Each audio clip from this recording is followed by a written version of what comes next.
Hello everyone, we're welcome to Invest, talk about investing, finance, and professional development. For today's items only, the investment talk today will be Ethereum TH. First, I just want to say happy Wednesday, everybody. For a great week so far. It's my second posting, or my third posting as of today, actually. I did express experiments in case you haven't noticed. At respective recording time of 4:14 p.m. on Eastern Time, Ethereum currently trading $2,793, down about 3.35% so far. Respect to overall crypto market and the equity market is relatively red again. With respect to the bond yields, it seems like it's spiking all over again. With the earlier depictions from Jerome Powell, we actually heard from him today, talk about the timing of the quantitative tapering or the asset purchasing plan going forward. It seems like it's going to happen sometimes around like early next year in Q1. So with that affectation, the bond yield spikes and subsequently drive basically the whole market to sell off all over again. So with respect to Ethereum, currently down about 3.6%. Beside that one specific catalyst, let's take a look at the news real quick as well. So with respect to Decrypt, about 2 hours ago, we'll talk about Twitter shares sneak peeks as Ethereum NFT verification.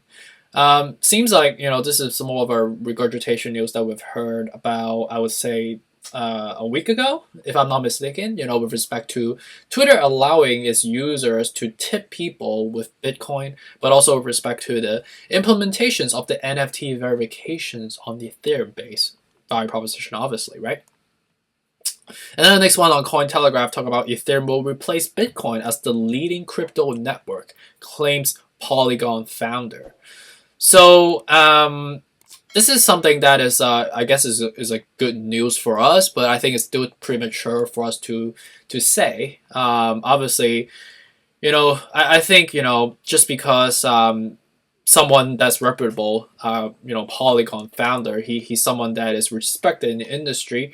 We obviously have to read that with a grain of salt, right? Why is he on Cointelegraph saying this specific things? How much holding of Ethereum does he have in his personal account at the moment, and what's his true incentive behind it, right? And with respect to his experience and knowledge, is he someone that's that we can take serious, right? With respect to his belief, right? Ultimately, we heard from Ray Dalio from Bridgewater Associates, which is a hedge fund, one of the most successful one as well. He also said something along the line with respect to like Bitcoin is going to be it's questionable, but he believes in the long-term value proposition, right? Ultimately, a lot of people don't know what they don't know.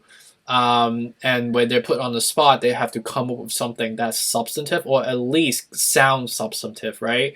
So Ethereum seems like it's been, growing relatively well on a percentage perspective, in comparisons to Bitcoin for obvious reasons based on the surge by percentage perspective in the recent time frame. But does that, translate into that Ethereum will ultimately be the motherlord of the ecosystem going forward? How can one predict the future, right? When these are things that are still innovating, still revolving, we are collectively still try to implement some of the pain points we are seeing, right? Right. So, like the Ethereum that we see today will not be the same 5 years from now, and how that's going to be implemented into our ecosystem, our economy. We are metamorphosizing, right? So to be, speaking on such a specific confirmatory term is something that we obviously have to question, but we appreciate it with his stamp of approval, obviously. The next one is Bazinga 6 hours ago talk about important levels for Bitcoin Ethereum and when Mike Novogratz expects crypto to surge higher. So this is a technical analysis from Mike Novogratz. Which we have our own frame of technical analysis what we'll go into. So next one is Decrypt 6 hours ago. DC Comics is giving away potential millions of free Ethereum NFTs. Wow, that's really giving of them. It seems like DC Comics, they are commercializing the NFT adoption as well, which is something we appreciate. It seems like a lot of corporations, especially on the mainstream media front, are adopting NFT based Ethereum as a proposition. It could be a form of transactional, it could be a form of artistic appreciation, and etc. etc. And the next one is talk about Decrypt again. 7 hours ago, European institutional investors are embracing Ethereum. So it seems like there is a lot of popularization coming from the European institutional investors pool. A lot of the family offices and the asset management arms are, interested in investing further into Ethereum, which is something we appreciate. Despite the China crackdown, it seems like on the other side of the world, in Europe, people are buying the dips, if you may. The next one is talk about Bazinga 7 hours ago. Ethereum needs to bounce at the support or else it could see a downward spiral. We will dive into that a little bit more. Again, right, we have to take things with a grain of salt with respect to what the media front is telling us.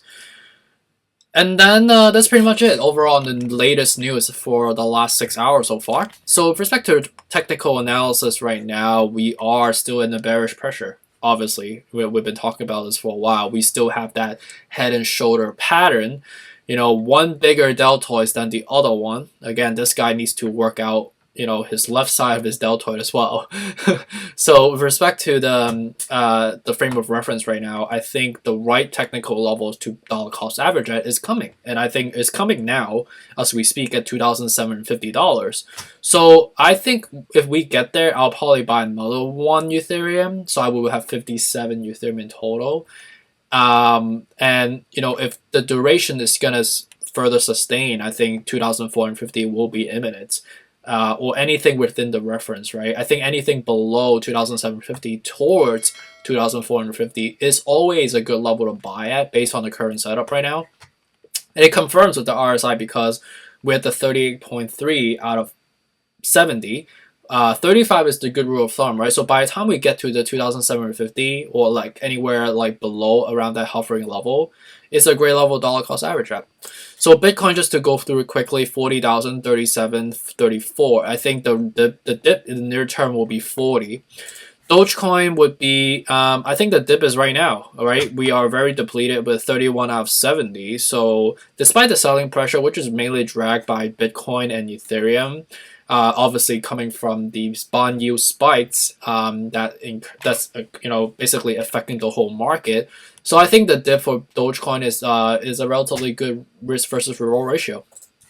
Cardano, the dip is at $2, but if we break that, it's the $1.87, which I think is a better level. 145 will be the next level. So that would be a downward spiral per what the Bazinga article talk about. This will literally be a downward spiral. And then Solana, let's take a look at this. It seems like we're still selling off. We still have a way to go, 47 out of 70. And there's no sign of reversal yet. So I think despite being like kind of hovering right now, the next level should technically be 114. XRP, the right level to dollar cost average at would be at the current level. That would be first one. But the second level, and I mean like not the current level specifically, 88 cents is more a better level that I think we'll get there. But it's because like the numbers are so small. You could see that if you zoom closely, you still have some room to fall down to. And then the next level is 78, next level is 69 cents. Whoops. So with respect to the frame of reference, we are within the anger stage. We are leaning towards the preliminary side of the spectrum for depression. So with respect to price frame of reference, apologies for that bing sound, that for Ethereum is 3,000, 2,700, 2,450. We are within the attractive level now. Right, so start incurring some risk is not a bad level. We get the scale of 38 out of 70. 35 is a good rule of thumb, right? So if you want to wait a little bit longer because of the bearish drag that we're seeing right now, okay, go ahead. It's not a bad idea. But just know that the risk versus reward ratio is much better than when we're at the $4,000 level. But if you bought at the $4,000 level again, right, just hold for long term. 9,800 is the price that I have in a technical perspective in the next 12 months, right? So it's my second posting or third posting. Apologies. Hopefully this is helpful. I'm going to start to incorporate more of the express updates and more of comprehensive updates with the news incorporated into it. I try to make it as easy as possible for you guys to watch my videos without boring you guys to death, because it's just me talking and I'm not the most interesting person, and I'm just reading the news, and I cannot even say that I'm a news anchor either. I'm just reading the news and I'm stuttering all the time. So really appreciate you for watching until this point. Really, it's been just a great pleasure to see the growth.